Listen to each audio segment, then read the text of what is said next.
ನಮಸ್ತೆ ಎಲ್ರಿಗೂ. ಇವತ್ತು ನಾನು ಸೋಯಾಬೀನ್ ಮತ್ತು ಪಾಲಕ್ ಸೊಪ್ಪನ್ನು ಬಳಸ್ಕೊಂಡು ಒಂದೊಳ್ಳೆ ಗ್ರೇವಿ ಮಾಡೋದು ತೋರಿಸ್ಕೊಡ್ತಾ ಇದ್ದೇನೆ. ಇದನ್ನು ನೀವು ಬಿಸಿ ಬಿಸಿ ಅನ್ನದ ಜೊತೆಗೆ ದೋಸೆ ಚಪಾತಿ ಜೊತೆ ಕೂಡ ತಿನ್ಬೋದು. ತುಂಬ ಅಂದರೆ ತುಂಬಾನೇ ರುಚಿಯಾಗಿರ್ತದೆ.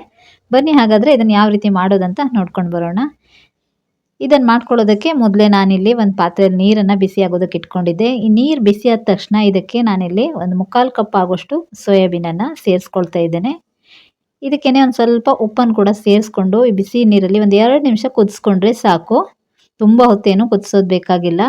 ನೋಡಿ ಈ ರೀತಿ ಸ್ವಲ್ಪ ಕುದಿಸ್ಕೊಂಡಾದ್ಮೇಲೆ ಮುಚ್ಚಳ ಮುಚ್ಚಿಬಿಟ್ಟು ಅದನ್ನು ಪಕ್ಕಕ್ಕೆ ಇಟ್ಕೊಳ್ಬೇಕು. ತುಂಬ ಹೊತ್ತೇನು ಕುದಿಸೋದು ಬೇಡ.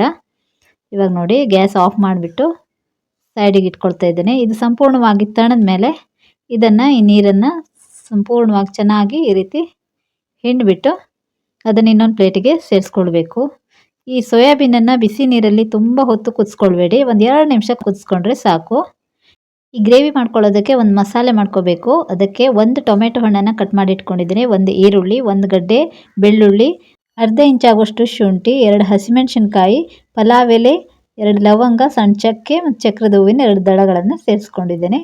ಇದನ್ನು ಹುರ್ಕೋಬೇಕು. ಹಾಗಾಗಿ ಒಂದು ಸ್ವಲ್ಪ ಎಣ್ಣೆಯನ್ನು ಸೇರಿಸ್ಕೊಂಡು ತಗೊಂಡಿರುವಂತಹ ಪಲಾವ್ ಎಲೆ, ಲವಂಗ, ಚಕ್ಕೆಯನ್ನೆಲ್ಲ ಸೇರಿಸ್ಕೊಂಡು ಹಸಿಮೆಣಸಿನ್ಕಾಯಿ ನಿಮ್ಮ ಖಾರಕ್ಕೆ ಅನುಗುಣವಾಗಿ ಸೇರಿಸ್ಕೊಳ್ಳಿ. 1 ಗಡ್ಡೆ ಬೆಳ್ಳುಳ್ಳಿಯನ್ನು ಸಿಪ್ಪೆ ಸುಲಿದು ಬಿಟ್ಟು ಸೇರಿಸ್ಕೊಳ್ತಾ ಇದ್ದೀನಿ. ಅರ್ಧ ಇಂಚ್ ಶುಂಠಿಯನ್ನು ಕೂಡ ಸೇರಿಸ್ಕೊಂಡು ಸ್ವಲ್ಪ ಈ ರೀತಿ ಬಾಡಿಸ್ಕೊಳ್ಳಿ. ಹಸಿಮೆಣಸೆಲ್ಲ ಸ್ವಲ್ಪ ಎಣ್ಣೆಯಲ್ಲಿ ಫ್ರೈ ಆಗಬೇಕು. ಇದಕ್ಕೇನೆ ನಾವು ಕಟ್ ಮಾಡಿ ಇಟ್ಕೊಂಡಿರುವಂತಹ ಟೊಮೆಟೊ, ಅದೇ ರೀತಿ ಒಂದು ಅರ್ಧ ಸ್ಪೂನ್ ಆಗುವಷ್ಟು ಜೀರಿಗೆಯನ್ನು, ಒಂದು ಅರ್ಧ ಸ್ಪೂನ್ ಆಗುವಷ್ಟು ಸೋಂಪನ್ನು ಸೇರಿಸ್ಕೊಂಡ್ಬಿಟ್ಟು ಇದ್ರ ಜೊತೆಗೇ ಫ್ರೈ ಮಾಡ್ಕೋಬೇಕು. ಅದೇ ರೀತಿ ನಾವು ತೊಗೊಂಡಿರುವಂತಹ ಈರುಳ್ಳಿಯನ್ನು ಕೂಡ ಇದಕ್ಕೆ ಸೇರಿಸ್ಕೊಳ್ಳಿ. ಈರುಳ್ಳಿನ ಸ್ವಲ್ಪ ದಪ್ಪನೇ ಕಟ್ ಮಾಡಿ ಇಟ್ಕೊಂಡಿದ್ದೇನೆ. ಸ್ವಲ್ಪ ತೆಂಗಿನ ಎಣ್ಣೆಯನ್ನು ಸೇರಿಸ್ಕೊಂಡು ಇದನ್ನು ಫ್ರೈ ಮಾಡ್ಕೊಳ್ಳಿ. ಗೋಡಂಬಿ ಆಪ್ಷನಲ್ಲು, ಇದ್ರೆ ಸೇರಿಸ್ಕೊಳ್ಳಿ, ಇಲ್ಲ ಅಂತಂದರೆ ಸ್ಕಿಪ್ ಮಾಡ್ಕೋಬೋದು. ಸೇರಿಸೋದ್ರಿಂದ ಒಳ್ಳೆ ರುಚಿ ಕೊಡ್ತದೆ. ಇದನ್ನು ತುಂಬ ಏನು ಫ್ರೈ ಮಾಡ್ಕೋಬೇಕಾಗಿಲ್ಲ. ಒಂದು ಸ್ವಲ್ಪ ನೋಡಿ ಕಾಣಿಸ್ತಾ ಇದೆ, ಇಷ್ಟು ಫ್ರೈ ಮಾಡಿಕೊಂಡ್ರೆ ಸಾಕು. ಇದನ್ನು ಸಂಪೂರ್ಣವಾಗಿ ತಣದ ಮೇಲೆ ಮಿಕ್ಸಿಗೆ ಸೇರಿಸ್ಕೊಂಡು ಒಂದು ಸ್ವಲ್ಪ ನೀರನ್ನು ಸೇರಿಸ್ಕೊಂಡು ಈ ರೀತಿ ಅದನ್ನು ರುಬ್ಕೋಬೇಕು. ನೋಡಿ ಇಲ್ಲಿ ನಾನು ರುಬ್ಕೊಂಡು ಇಟ್ಕೊಂಡಿದ್ದೇನೆ. ಇವಾಗ ಗ್ಯಾಸ್ ಮೇಲೆ ಇನ್ನೊಂದು ಕಡಾಯಿ ಇಟ್ಕೊಂಡ್ಬಿಟ್ಟು ಒಂದು ಸ್ವಲ್ಪ ಎಣ್ಣೆಯನ್ನು ಸೇರಿಸ್ಕೊಳ್ತಾ ಇದ್ದೇನೆ. ಎಣ್ಣೆ ಸ್ವಲ್ಪ ಬಿಸಿ ಆದಮೇಲೆ ಒಂದು 1/4 ಸ್ಪೂನ್ ಆಗೋಷ್ಟು ಅರಿಶಿಣ ಪುಡಿ ಹಾಗೂ ಒಂದು ಅರ್ಧ ಸ್ಪೂನ್ ಆಗೋಷ್ಟು ಗರಂ ಮಸಾಲ ಪೌಡ್ರನ್ನು ಸೇರಿಸ್ಕೊಂಡು ಎಣ್ಣೆಯಲ್ಲಿ ಇದನ್ನು ಸ್ವಲ್ಪ ಈ ರೀತಿ ಮಿಕ್ಸ್ ಮಾಡ್ಕೊಳ್ಳಿ. ಸ್ವಲ್ಪ ಬಿಸಿ ಆದಮೇಲೆ ಇದಕ್ಕೆ ನಾವು ಮಿಕ್ಸಿಯಲ್ಲಿ ರುಬ್ಬಿಟ್ಕೊಂಡಿರೋದನ್ನು ಸೇರಿಸ್ಕೊಳ್ಬೇಕು. ಗ್ಯಾಸನ್ನು ಉರಿ ಸಣ್ಣ ಇಟ್ಕೊಂಡ್ಬಿಟ್ಟು ಇದನ್ನು ಚೆನ್ನಾಗಿ ಒಂದು ಸಲ ಎಣ್ಣೆಯಲ್ಲಿ ಫ್ರೈ ಮಾಡ್ಕೊಳ್ಳಿ. ಈ ರೀತಿ ಒಂದು ಸಲ ಮಿಕ್ಸ್ ಮಾಡಿಕೊಂಡು ಇದು ಮುಚ್ಚಳ ಮುಚ್ಚಿಬಿಟ್ಟು ಒಂದು ಕುದಿ ಬರೋ ತನಕ ಕುದಿಸ್ಕೋಬೇಕು. ಇದರಲ್ಲಿರೋ ಹಸಿ ವಾಸನೆ ಎಲ್ಲ ಹೋಗಬೇಕು. ನೋಡಿ ಇವಾಗ ಇದು ಚೆನ್ನಾಗಿ ಕುದೀತಾ ಇದೆ. ಒಂದು ಸಲ ಚೆನ್ನಾಗಿ ಇದನ್ನು ಮಿಕ್ಸ್ ಮಾಡ್ಕೊಳ್ಳುವ.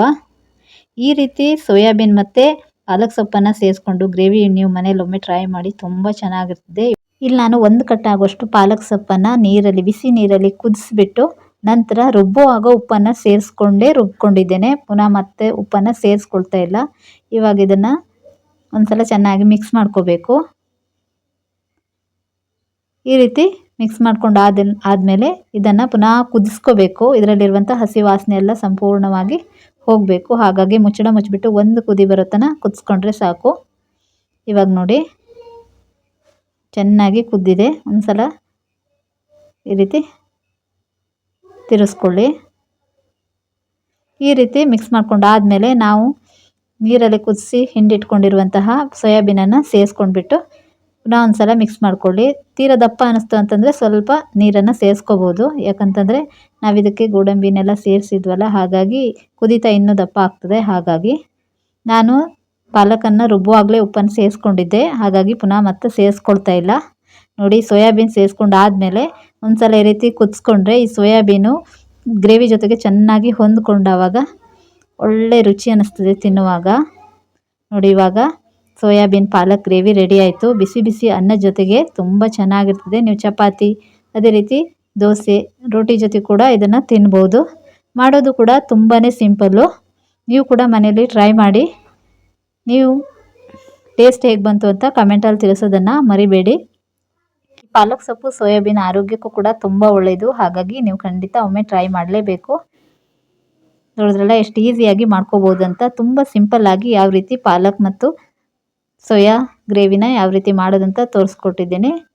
ಮೊದಲನೇ ಸಲ ಏನಾದರೂ ನಮ್ಮ ವಿಡಿಯೋ ನೋಡ್ತಿದ್ದರೆ ಯೂಟ್ಯೂಬಲ್ಲಿ ನೋಡ್ತಿದ್ರೆ ಚಾನಲನ್ನು ಸಬ್ಸ್ಕ್ರೈಬ್ ಮಾಡ್ಕೊಳ್ಳಿ. ಅದೇ ರೀತಿ ಫೇಸ್ಬುಕ್ಕಲ್ಲಿ ನಮ್ಮ ಪೇಜ್ ಕೂಡ ಉಂಟು, ಅದನ್ನು ಕೂಡ ಫಾಲೋ ಮಾಡೋದನ್ನು ಮರಿಬೇಡಿ. Thank you for watching.